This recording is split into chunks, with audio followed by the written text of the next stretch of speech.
नमस्कार. पब्लिक व्हॉईसमध्ये आज ऋणानुबंध मालिकेत भारताच्या गानकोकिळा लता मंगेशकर यांचा जन्म 28 सप्टेंबर 1929 इंदूर येथे झाला. त्यांचे वडील दीनानाथ मंगेशकर हे प्रसिद्ध गायक होते व नाट्यकर्मी होते. लता ह्या ज्येष्ठ कन्या होत्या. आशा, उषा, मीना व हृदयनाथ मंगेशकर ही त्यांची लहान भावंडे.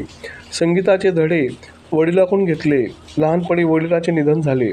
त्यांच्या आवाजाला सुरुवातीला नाकारले गेले, परंतु त्यांचा आत्मविश्वास आणि कष्टाच्या जीवावर त्यांनी आपले स्थान पक्के केले. महल या चित्रपटातून त्यांच्या गाण्याची सुरुवात झाली. आएगा आनेवाला ने खूप प्रसिद्धी दिली. 30,000हून अधिक त्यांनी गाणी गायली. त्यात मराठी, तेलुगू, कन्नड, तमिळ, गुजराती, पंजाबी भाषेत त्यांनी गाणी गायली. 1960च्या दशकात लता दीदीने हिंदी चित्रपटात प्रथम श्रेणीच्या पार्श्वगायिका ठरल्या. 27 जून 1963ला भारत-चीन युद्धानंतर कवी प्रदीप यांचे ए मेरे वतन के लोगो हे देशभक्तीपर गीत गायले. लता मंगेशकर यांचा दृष्टिकोन त्यांचा गाण्यातून आणि व्यक्तिमत्वातून स्पष्टपणे दिसतो. आपल्या गाण्यातून समाजातील विविध समस्यावर प्रकाश त्यांनी टाकला आहे.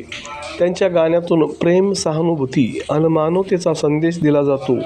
त्यांनी नर्गिस अभिनेत्रीपासून ते प्रीती झिंटापर्यंत अभिनेत्रीसाठी गाणी गायली. 1989मध्ये त्यांना दादासाहेब फाळके पुरस्कार मिळाला. तर पुढे 2001मध्ये भारतरत्न मिळाला. पुढे पद्मभूषण, पद्मविभूषण व महाराष्ट्र भूषण पुरस्कार मिळाला. 1 अब्जाहून अधिक लोकसंख्येच्या राष्ट्राने आपला सर्वात लोकप्रिय आवाज 6 फेब्रुवारी 2022 रोजी गमावला व त्यांचे निधन झाले. अशा ह्या गानकोकिळेला भावपूर्ण श्रद्धांजली.